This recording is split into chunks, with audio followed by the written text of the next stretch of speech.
السلام عليكم ورحمة الله تعالى وبركاته. الحمد لله رب العالمين، والصلاة والسلام على رسول الله الأمين وعلى آله وأصحابه والتابعين لهم بإحسان إلى يوم الدين. أما بعد. Respeitados irmãos, no prosseguimento das nossas aulas, a partir deste livro, Al-Usul Al-Thalatha, que fala dos 3 fundamentos que cada muçulmano deve conhecer e que fizemos a sua introdução na segunda-feira, logo no primeiro dia de Ramadã. Então vamos prosseguir depois daquela introdução e hoje vamos entrar diretamente para a questão dos 3 fundamentos. Estamos ainda a acompanhar o livro do Sheikh Muhammad ibn Abdul Wahhab. Então ele dizia o seguinte: فَإِذَا قِيلَ لَكَ ما الأصول الثلاثة التي يجب على الإنسان معرفتها. Quer dizer, se te perguntarem quais são os 3 fundamentos que todo muçulmano deve conhecer, فقل, então ele diz de forma resumida, diz معرفة العبد ربه.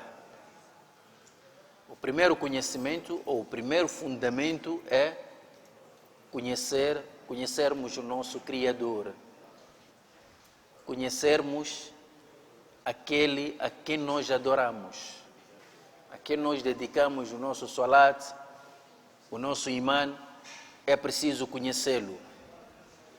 O adinahu, o segundo fundamento é conhecermos a nossa religião. Afinal, qual é a religião que nós estamos a seguir? E o terceiro fundamento, وَنَبِيَّهُ مُحَمَّدًا صَلَّى اللَّهُ عَلَيْهِ وَسَلَّمَ, conhecer o profeta que estamos a seguir. Estes são os 3 fundamentos.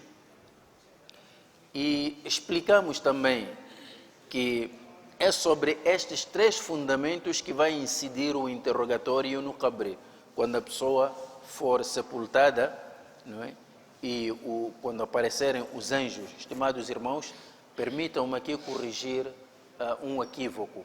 Muitas vezes nós consideramos que os 2 anjos que interrogam a pessoa no Qabr chamam-se Munkar e Nakir. Mas, na verdade, Munkar e Nakir não são nomes destes anjos. A mesma coisa acontece com o Malakul Maut, que nós cá chamamos de Israel. Israel não é o nome do Malakul Maut. É por isso que o Corão Al-Karim não deu o nome, só disse قُلْ يَتَوَفَّاكُمْ مَلَكُ الْمَوْتِ الَّذِي وُكِّلَ بِكُمْ. Quer dizer, quem vos faz morrer com a anuência de Allah é o anjo da morte que Allah envia. Portanto, ele é um anjo. A missão dele é recolher as almas no momento da morte. Então chama-se Malakul Maut, o anjo da morte. Só. Não tem nome.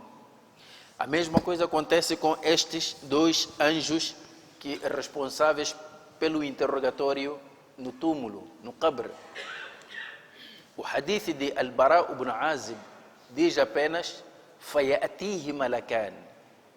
Depois chegam até junto dele 2 anjos. Como é que se chamam? O hadith não diz Munkar ou Nakir, apesar de alguns trazerem outras versões que dizem que يُقَالُ لِأَحَدِهِمَا مُنْكَرْ وَلِلْآخَرْ Nakir. Quer dizer, quanto ao primeiro chama-se de Munkar e o segundo Nakir. Mas, na verdade, se nós formos a ver os 2 termos, Munkar e Nakir,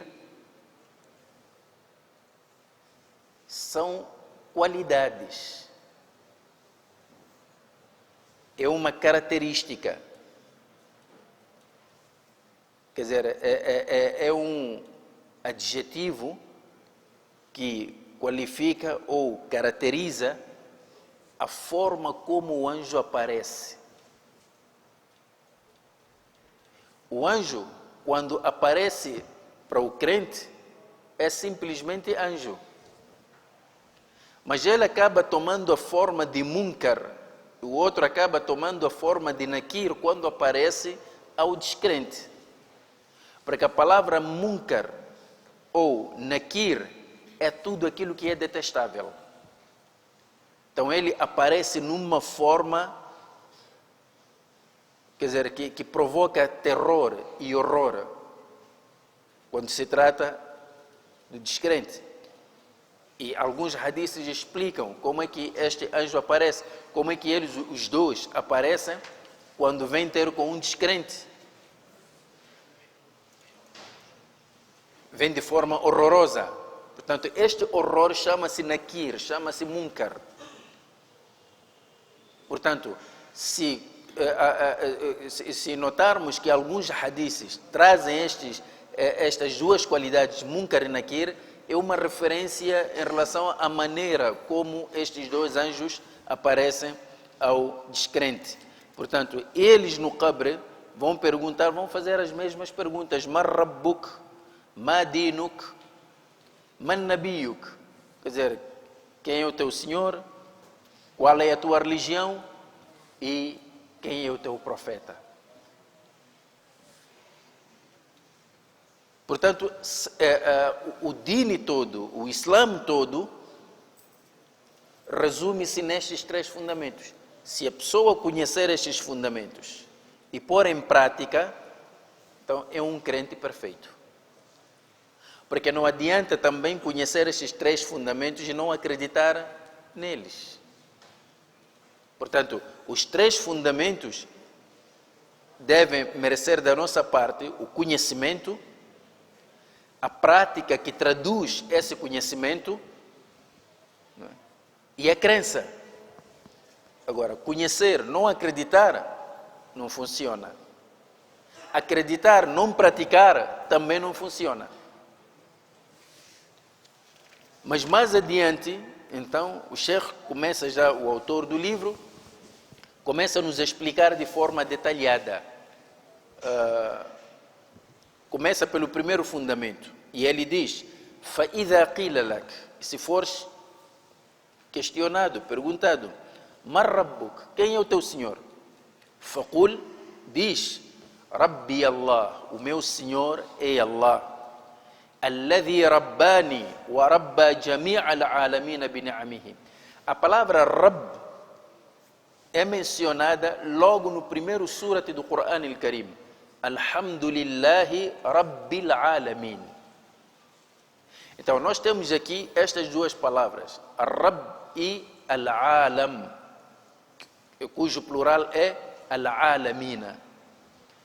Vamos primeiro conhecer a palavra Rabb. A palavra Rabb significa Senhor, Rabb significa educador, Rabb significa aquele que vela pelas suas criaturas. Portanto, Allah subhanahu wa ta'ala não só nos criou, como nos deu a forma perfeita, e é Ele que nos agracia com o seu sustento. Então, todos nós dependemos de Allah.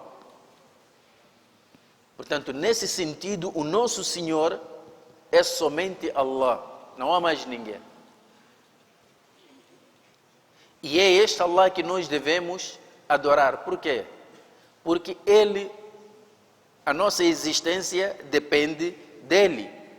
E Allah diz, Alhamdulillahi Rabbil Alamin, todos os louvores pertencem a Allah, o Senhor do universo, o Senhor de todas as criaturas.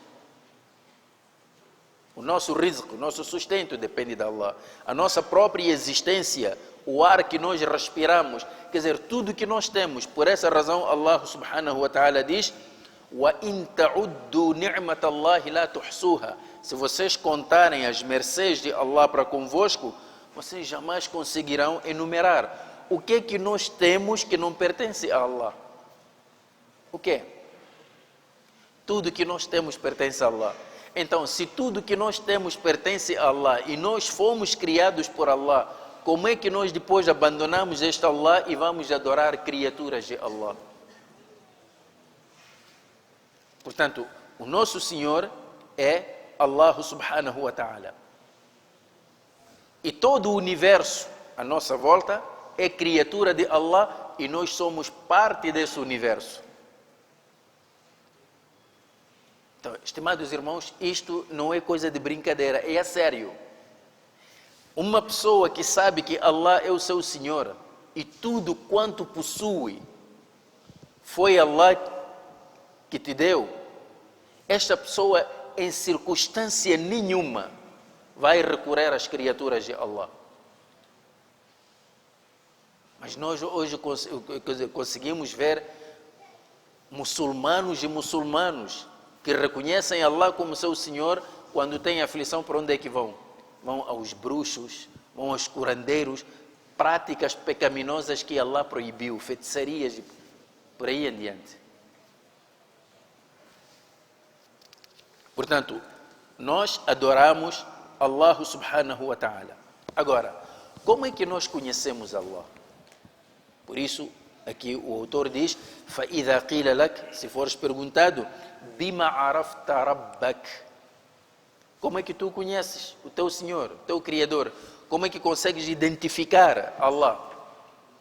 Aí, o mérito do autor foi de ter trazido uma abordagem sobre esta matéria, a mesma abordagem que o Corão Al-Karim faz, que é diferente da maneira como nós ensinamos às nossas crianças nas madrasas a questão do Tawhid. Como é que nós conhecemos Allah? E ele então explica: Bima arafta rabbak, faqul, responda, bi ayatihi wa makhluqatihi. Nós conhecemos Allah através das suas obras. O universo todo, em cada canto, Allah deixou uma mensagem para nós. Por isso mesmo o árabe dizia: Ta'ammal sutur al-kainati fa innaha min al-malik al-a'la ilayka rasailu. Reflita, pensa em todas as criaturas. Em cada uma dessas criaturas há uma mensagem do Supremo, do Altíssimo, para nós. وَقَدْ خُطَّ فِيهَا لَوْ تَأَمَّلْتَ خَطَّهَا. E em cada uma dessas criaturas há uma mensagem. Se meditares nessa mensagem, o que é que vais encontrar? Vais encontrar este sentido, este significado. أَلَا كُلُّ شَيْءٍ مَا خَلَى اللَّهَ بَاطِلُ. Quer dizer, tudo além de Allah é uma falsidade. Tudo aquilo que se adora em vez de Allah é uma falsidade, é uma corrupção. Nós não podemos adorar nem anjos, nem profetas, nem seres humanos comuns, nem árvores, nem montanhas. Não há árvores sagradas, não há montanhas sagradas, rios sagrados, porque aqui não sei o Sheikh fulano ou o santo fulano pisou aqui e as pessoas começam a adorar essas coisas. Um muçulmano não pode fazer isto. Esta natureza à nossa volta não é para ser adorada, porque a natureza não é nenhum Deus. Allah é quem criou a natureza. A natureza, na verdade, ela é carregada de mensagens que indicam que Allah existe, é o único e somente Ele devemos adorar. Portanto, nós devemos procurar conhecer Allah através das suas obras. Vejam, estimados irmãos, nós quando olhamos para um prédio magnífico, bonito, moderno, nunca pensamos que aquele prédio ergueu-se por si mesmo.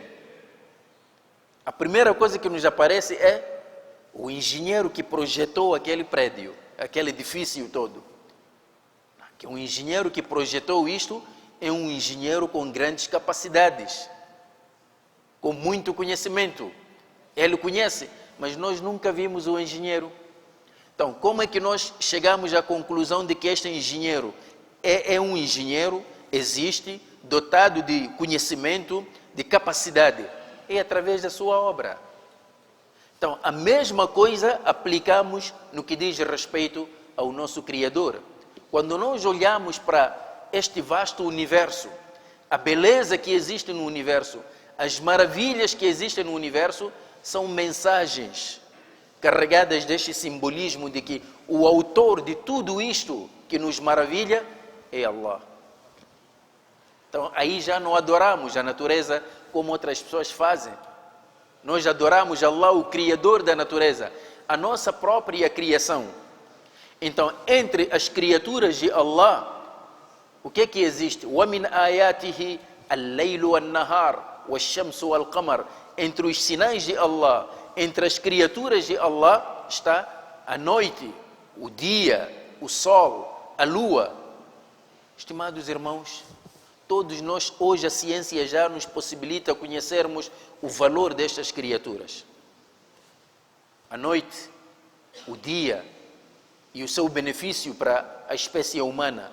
O sol e o seu benefício para a espécie humana. A lua também. Em tudo isto há sinais. Em tudo isto há sinais, estimados irmãos. Infelizmente nós não temos esta cultura de contemplarmos a natureza. Mas contemplar a natureza é o primeiro ibada que todos os mensageiros praticaram. Vejam que o Nabi sallallahu alaihi wasallam, antes de receber a profecia, o que ele fazia? Ia para o Ghar Hira, foi lá onde recebeu a visita de Jibril alaihi salam e a partir dali tornou-se profeta e mais tarde tornou-se mensageiro. Aisha radiyallahu anha dizia que o Nabi recolhia-se para o Ghar Hira, ficava lá um mês, dentro daquela gruta. O que ele fazia? Então Aisha dizia, yatahannath, isto é, yata'abbad, adorava Allah. Como é que ela adorava? Se naquela altura ainda nem era profeta, não conhecia salat nem nada. Qual era o tipo de adoração que ele fazia? Era a adoração através da contemplação, porque ele naquela gruta, no monte Hira, ele conseguia ver o horizonte. Então, este ibada, reparem, estimados irmãos, às vezes, quando alguém faz salat al-fajr, depois sai, vai à praia para ver o sol a nascer. Contemplar isto, meditar nisto, é ibada. E nós, infelizmente, não temos esta contemplação. Ver as plantas a crescerem, irmos para o campo, vermos as plantas a crescerem, o pôr do sol, são sinais. Nós, quando apanhamos as árvores, só urinamos só para matar. Nem ibada, não há nada. Quer dizer, o que é que nós estamos a fazer? Quando olhamos para os animais, a primeira coisa que pensamos é carilho. Você vai à praia para ver, os outros até vão estudar. Vão estudar esses animais. Nós só pensamos em comer, matar para comer. Só. Estimados irmãos, a contemplação é parte de ibada. E aqui vou aproveitar e colocar uma coisa que muitos muçulmanos também cometem um erro grave. Há muçulmanos que vão fazer yoga. Já ouviram falar de yoga? Yoga é um exercício. E fazer exercício não é haram. Mas o haram no yoga é quando chega uma parte em que depois tem que se parar e olhar-se para o sol, contemplar o sol e expirar e inspirar olhando para o sol. Eles fazem isto uma forma de ibada. Um muçulmano não pode fazer isso. Não pode. É por isso que Allah, e vamos ver agora o versículo que proíbe esse tipo de coisas.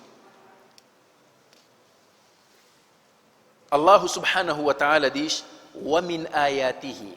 Allah sempre no Corão diz isso. وَمِنْ آيَاتِهِ, e entre os seus sinais. Ayat aqui não são versículos do Corão, são sinais espalhados no universo. وَمِنْ آيَاتِهِ, e entre os seus sinais, الليل والنهار, está a noite e o dia. والشمس والقمر, o sol e a lua. لا تسجدوا للشمس, não se prostrem diante do sol. ولا للقمر, nem diante da lua. وَاسْجُدُوا لِلَّهِ الَّذِي خَلَقَهُنَّ. Mas prostrai-vos diante de Allah, aquele que criou o sol, a lua, a noite e o dia, in kuntum iyyahu ta'budun, se é que é a ele que vocês adoram. Mas hoje apanha muçulmano, vai para a campa de um falecido, está ali a pedir. Você escolhe, isto é haram, mas que não estou a pedir a ele, estou a pedir a Allah. Mas tinhas que pedir perante a campa dele? Quer dizer, só Allah só vai te atender aqui perante a campa? Não sei onde é que nós muçulmanos vamos buscar, sempre imitamos dos outros, temos também santos. Há pessoas que adoram, há pessoas que hoje colocam esses santos na categoria dos profetas ou acima dos profetas, como aquilo que hoje muita gente faz em relação ao Sheikh Abdul Qadir al-Jailani. Abdul Qadir al-Jailani foi um álimo, mas hoje as pessoas adoram ele como se fosse um Deus. Isto é haram. Então, estimados irmãos, há uma coisa, quando nós recitamos o Corão, temos que prestar atenção. Todos os versículos que falam do dia e da noite, nós sempre dissemos assim, Allah criou o dia e a noite. Mas o Corão al-Karim, quando fala destes dois fenômenos, sempre começa pela noite e depois vem para o dia. Como neste versículo, وَمِنْ آيَاتِهِ اللَّيْلُ وَالنَّهَارِ. Entre os seus sinais está a noite e o dia. Sempre começa pela noite e depois é que vem para o dia. Por quê? Sabem, estimados irmãos, nós quando olhamos para o universo todo é escuro. É por isso, quer dizer, os cientistas quando contemplam o espaço, e isso pode-se ver, mesmo para aqueles que viajam de avião, longas viagens, de noite consegues ver o universo todo é escuro. À noite parece uma linha branca que quebra a escuridão, rompe a escuridão. É uma linha tênue, branca. Isto visto do espaço. O que significa que a origem aqui no universo é a escuridão. A luz, Allah introduz e penetra a escuridão. Entretanto, o Nabi Muhammad a.s. nunca viajou nem de helicóptero. Como é que ele conhecia estes fenômenos? É um mensageiro de Allah. Então, estimados irmãos, há vários sinais que Allah espalhou, mesmo a nossa própria criação. Nós, quando olhamos para nós, hoje a ciência já nos permite estudarmos o aparelho digestivo, o aparelho respiratório, o aparelho reprodutor. Tudo isto veio em vão. Quer dizer, as coisas conectaram-se sem ninguém para conectar. Então, nós temos que refletir sobre estas coisas.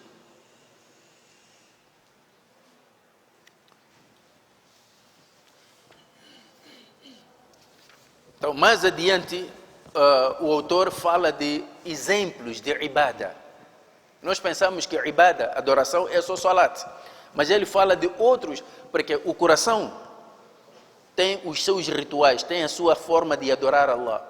E os membros, nosso corpo físico também tem a sua forma.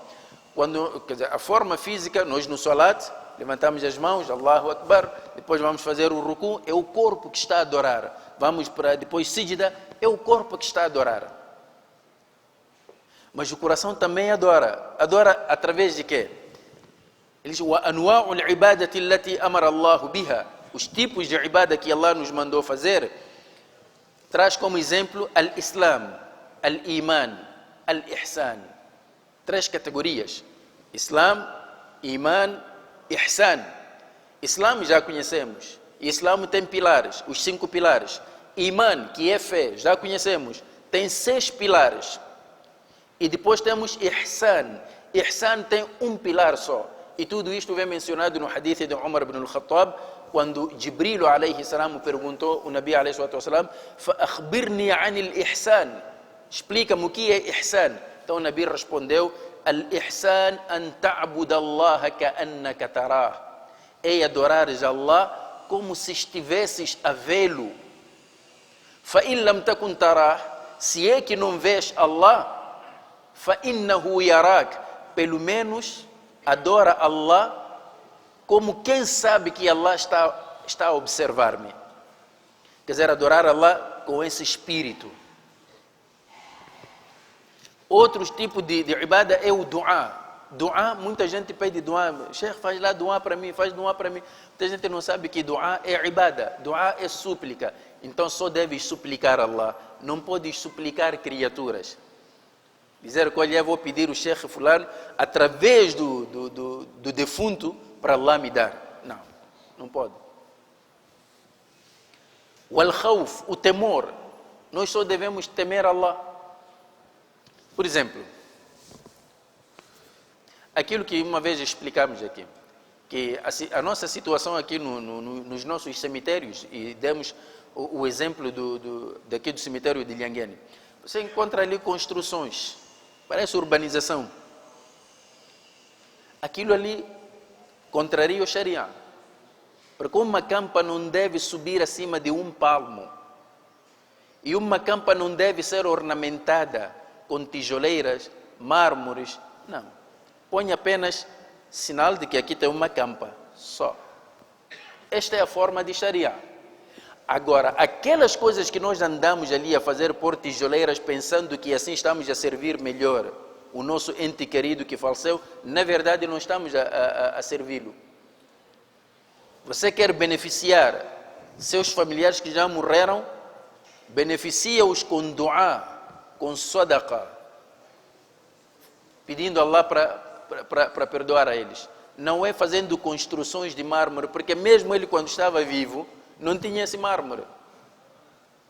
Não tinha.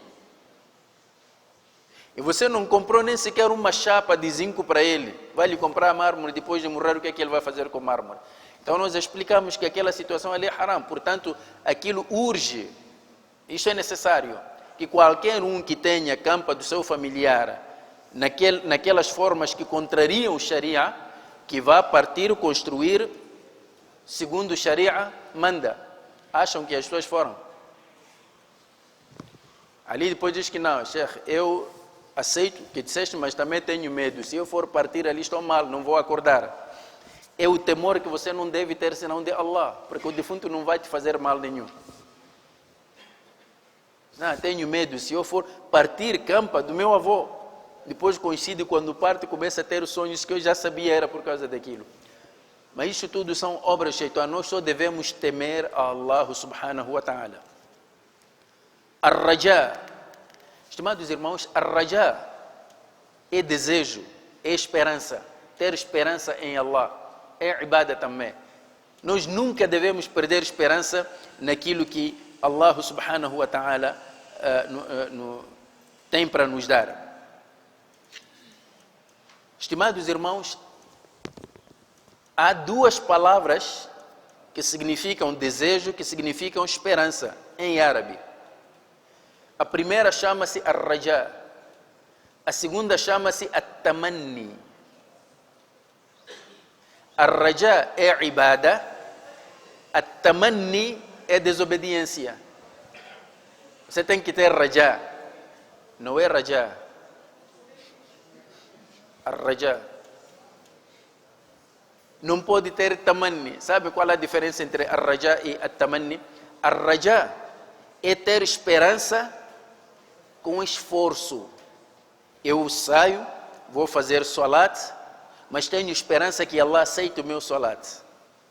Chega o mês de Ramadã, vou jejuar com a esperança de Allah recompensar-me.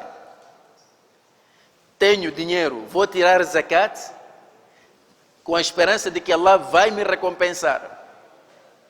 Então, ar-raja é isto. Você tem esperança, mas esforça-se, pratica. Agora, at-tamanni é sentar em casa, não fazer salat, mas esperar que Allah vai te perdoar. Você não procura aprender sobre din, não procura adorar Allah, mas no fundo você o que diz? Diz que não, Allah é misericordioso, sabe? Vocês que fazem salat e eu que não faço, eu sou melhor. Melhor porque não fazem salat? Diz que não, porque eu não insulto a ninguém. Sim, você pode não insultar a ninguém, mas você é um mal educado para com Allah, o teu Senhor. Você é ingrato. Então, a tamanni é desejar, mas sem se esforçar para alcançar a coisa desejada. Ar-raja é desejar, mas esforçando-se para alcançar. É esta a diferença. Então, ar-raja é ibada. Outros tipos também é at-tawakkul. At-tawakkul é a confiança em Allah. Então, mais uma vez, há duas palavras aqui, at-tawakkul e at-tawakkul. At-tawakkul é você tem que confiar em Allah. Tawakkul também é confiança. Mas qual é a diferença? A diferença é que at-tawakkul é fazer aquilo que Allah mandou fazer, mas confiar em Allah. Por exemplo, se estou doente, o que Allah me mandou fazer?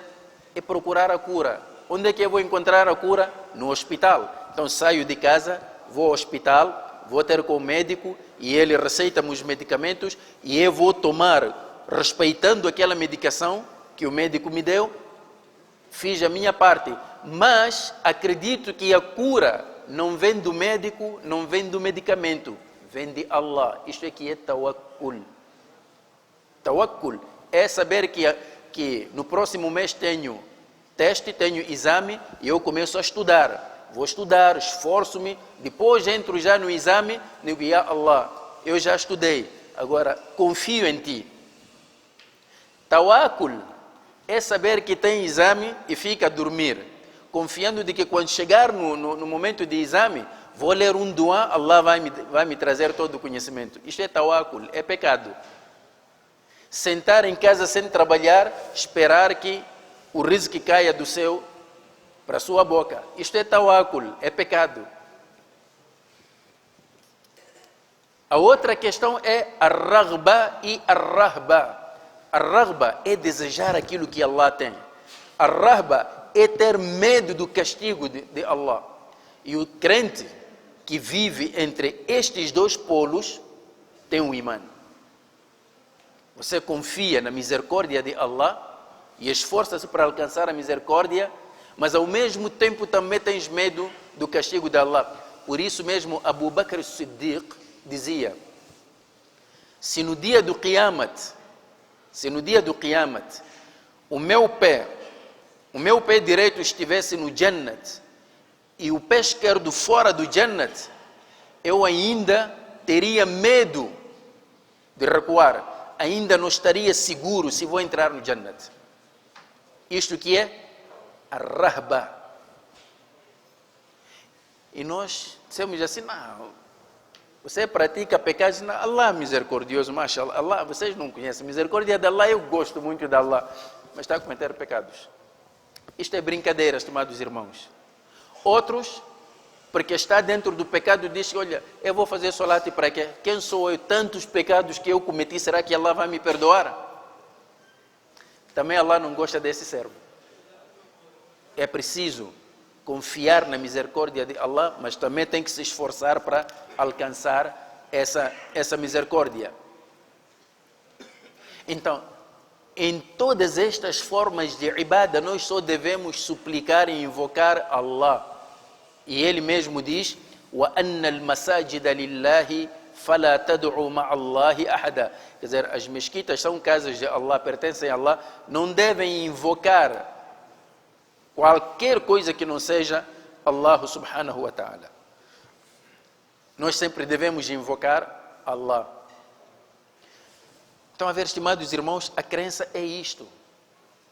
A crença, a obra do coração é isto. Às vezes nós cometemos falhas sem nos apercebermos. A pessoa vem, acordou, depois a INAM anunciou que hoje vamos ter 34 graus na cidade de Maputo. A pessoa vem todo zangado. O que é que se passa? Este calor infernal. Mas qual é o problema do calor? O calor é uma criatura igual a ti. Está a cumprir. Você é o único que não está a cumprir. O calor é uma criatura de Allah. Qual é o problema do calor? Então, o que é que o crente deve dizer? O crente, quando acontece algo de bom, acordou, a temperatura está boa, ele diz, Alhamdulillah, louvado seja Allah. Quando está quente, aquele calor insuportável, o que é que ele diz? Alhamdulillahi ala kulli hal. Louvado seja Allah em todas as circunstâncias. Crente não diz, olha, mas o que é que eu tenho a ver com isso? Este calor infernal, esta chuva, esta temperatura maluca. Você vai dizer temperatura maluca. Qual é o pecado da temperatura? Então, estimados irmãos, há várias formas de ibadah, não é só salat. Não é só salat. Várias formas de ibadah. O tempo aqui está a fugir-nos, mas antes de terminarmos aqui a nossa aula de hoje, há duas questões que eu gostaria aqui de levantar.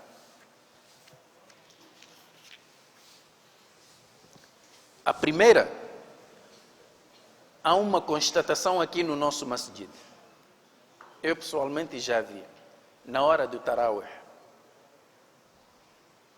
Não há diferença na constituição dos sofs, das fileiras de salat, entre o salat al-fard e salat al-sunnah. Tarawih é salat al-sunnah. O que é que acontece lá atrás, estimados irmãos? As pessoas estão aqui à frente, o imamo não vê. Mas lá fora, lá atrás há muita desordem. Desordem provocada por pessoas adultas. Fazem ilhas. Vem, o sofá lá atrás não está completo, porque ele queria ficar debaixo da ventoinha. Então arrasta-se até a ventoinha, vem um outro, fica do outro lado, então deixa-se aqui um espaço. Vem outros irmãos, que também não querem ficar naquele lugar, fazem um outro sofá lá atrás. Quando alguém entra, vê esta situação, quer preencher aquele lugar que foi deixado assim vazio, já não pode, porque o sofá de trás não lhe permite passar. As pessoas já fecharam o salat. Então, uns ficam neste canto, outros naquele canto, outros no meio, deixam espaços e assim o salat está a andar. Esta forma não está correta.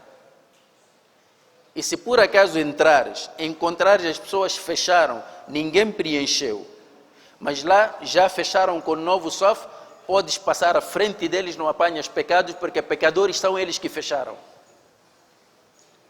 O Nabi sallallahu alaihi wasallam diz: Man wasala saffan wasalahu Allah, wa man qata'a saffan qata'ahu Allah. Aquele que juntar um saf, unir um saf, Allah também vai unir ele, isto é, vai unir esta pessoa com a sua misericórdia no Jannat. E aquele que cortar um saf, Allah também vai lhe cortar. Portanto, estimados irmãos, não está correto isto que está a acontecer na nossa mesquita. Nem que tenhas que atrasar, mas vem, fecha o saf, não imite os outros. E se por acaso alguém ver alguém a fazer isto, deve chamá-lo a atenção. Olha, venha fechar o saf. Portanto, os nossos imãos têm que se certificar que os safos lá estão devidamente constituídos para começar o salat. Esta era a primeira questão, estimados irmãos. A segunda questão tem a ver com uma pergunta que normalmente não falha neste mês de Ramadã. Algumas das nossas irmãs perguntam e dizem assim: é permitido uma mulher tomar pílulas para atrasar o período menstrual para poder jejuar o mês de Ramadã completo? Não interromper com o ciclo, com o período menstrual? É verdade que os álimos, quando respondem a este tipo de questão, dizem que, olha, tens que consultar um médico. Se isso não trazer problemas para si, problemas para o seu organismo, então podes fazer. Mas, se isto trazer problemas, então não podes fazer. Mas a verdade é que o álimo, quando dá esta resposta, tem que entender uma coisa, que aquelas pessoas depois não vão consultar médico nenhum. Não vão consultar médico nenhum. Tomam, fazem automedicação, tomam e dizem que está tudo bem. Estimados irmãos, Allah subhanahu wa ta'ala criou a mulher assim. Ela, mensalmente, tem um período de manutenção do seu organismo. Portanto, aquele sangue que ela tira do seu corpo através da menstruação, Allah subhanahu wa ta'ala, o que é que diz? وَيَسْأَلُونَكَ عَنِ الْمَحِيضِ, perguntar-te-ão acerca da menstruação. قُلْ هُوَ أَذَى, diz que este sangue é prejudicial. فَاعْتَزِلُوا النِّسَاءَ فِي الْمَحِيضِ, então afastai-vos das mulheres quando elas estiverem neste período de manutenção. É por isso que ela não faz salat. Então, este é um período de manutenção do próprio organismo. Por isso mesmo, Allah subhanahu wa ta'ala liberou a mulher de fazer o jejum, de fazer o salat quando estiver no período menstrual. Se Allah quisesse, teria dito que não, tomem pílula. Porque ao tomar pílula, isto é uma intervenção no organismo. Não se sabe, pode provocar consequências, pode provocar efeitos colaterais. Estes efeitos colaterais podem não ser imediatos, podem se refletir daqui a algum tempo. No tempo do Nabi sallallahu alaihi wasallam, veio um homem, encontrou o Nabi, já estava a fazer salat, a dirigir o salat, e ele estava no ruku. A pessoa saiu do lugar do wudu a correr para apanhar já o Nabi no ruku, para não perder o rak'a. O Nabi, quando deu o salamo, perguntou: quem é esta pessoa que estava a correr? Então ele levantou e disse: Ya Rasulallah, fui eu. Sabe o que o Nabi disse? Disse: Zadakallahu hirsan wala ta'ud. Que Allah te aumente preocupação para com o salat. Isto foi um elogio. Ele estava preocupado, não queria perder o salat. Então o Nabi fez um dua para ele: que Allah te aumente essa preocupação que tens em relação ao ibadah, que Allah te dê mais, mas não voltes a fazer. Por que não disse que, olha, fizeste bem? E a partir daí logo saía a sunnah. Se você estiver a fazer o wudu imamo no ruku, saia a correr, que nem galinha do mato. Não. É preciso vir com calma para o salat. Aquilo que perdeste, vais pagar depois. Aquilo que apanhares com o imam, vais fazer. Também no mês de Ramadã, a mulher está a fazer jejum, é ibadah, ela está a fazer porque Allah mandou. No tempo, então, ela depois, quando aparece o período menstrual, também para porque Allah mandou. As nossas irmãs dizem: mas afinal de contas, esse período eu não sou culpada. Allah é que mandou, sim. Allah que te mandou jejuar, foi Ele também que te mandou fazer essa manutenção. Ele mesmo é que te colocou isso, impôs isso. Então respeite tudo isso. Essas intervenções que nós andamos a fazer no nosso organismo podem nos criar problemas. Mas mesmo assim, indo já na opinião da maioria dos ânimos, é bom sempre consultar um médico. Um médico, ver se isto não vai provocar outras situações. Então, são essas duas questões que eu queria aqui colocar, e assim terminamos aqui para continuarmos amanhã. Até lá, se Allah nos agraciar com vida e saúde. Jazakumullahu khairan. Wassalamu alaikum wa rahmatullahi ta'ala wa barakatuhu.